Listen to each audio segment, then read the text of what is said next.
In tennis, Britain's Cameron Norrie claimed one of his best victories of the year with a 5-set triumph over world number 11 Daniil Medvedev in a seesaw French Open first round match. Daniil Medvedev, the Russian tennis player, crashing out to, do I say, not too fancy the Cameron Norrie from Britain. But I think that he had to suffer so much in that game. A game that was played for 4 hours, it tells you how dramatic, it ended. And I think that for Cameron Norrie, this is a big win for him. Getting, he has not been playing up from because of his injury concern. He's lost his world number 1 to Jack Draper.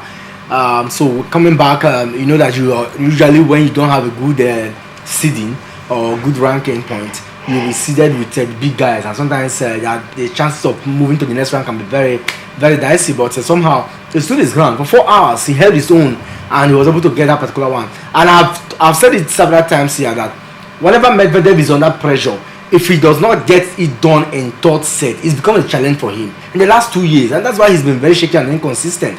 So if you want to win Medvedev, drag him down to the fourth round and see anything that will happen from there. And that has been his bane. But I'm happy with Cameron Norrie coming back from injury and doing so well. I think he's now through to the next round. After winning his 100th title in tennis, joining the elite club of only 5 players who have done that in tennis history, Novak Djokovic beat Mackenzie in straight set to win his first match, the first match at the Roland Garros for 2024 or 25. Do you see Novak Djokovic maybe hitting that famous number 25 this season, having won his very first match? I know there's quite a lot of matches to go at the French Open. A lot of matches to go, but if you know the effort of Novak Djokovic and how he started his run so far and how he's putting these numbers, you will not argue that whenever he's determined to achieve something, he does it with all his heart and with all his mind. Take a look at, it's been difficult for him to clock that 100 Masters series, but he left the Italian Open where a lot of people felt that would have been an avenue, and he went all the way to the Geneva Open and got that particular one done and dusted against Casper Ruud. So I think that what is remaining now in his record is just to surpass the record of Margaret Court, and that's and I think that in the coming days he will.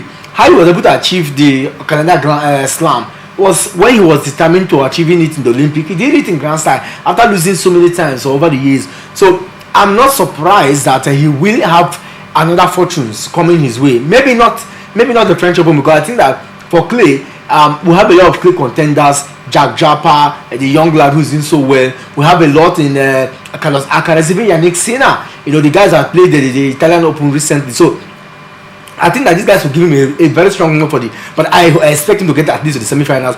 And if he gets to the finals, Mr. Siri, then we can start counting that he might just achieve that. But like I said, a lot of obstacles on the way. There was retirement for Grigor Dimitrov, surprisingly, in the fourth round, in the fourth set, in the game against Ethan Quinn. Ethan Quinn, relatively unknown name, benefiting from injury concerns to Grigor Dimitrov. For Grigor Dimitrov, he can, like you said, injury concern. Things like this happen. Sometimes players do not bargain that they're going to have injury that will deter them from expressing themselves, on the court. But when it happens, it becomes a challenge because you can't play to your fullness, you can't play to your full potentials, and that's what we just saw against that in that encounter.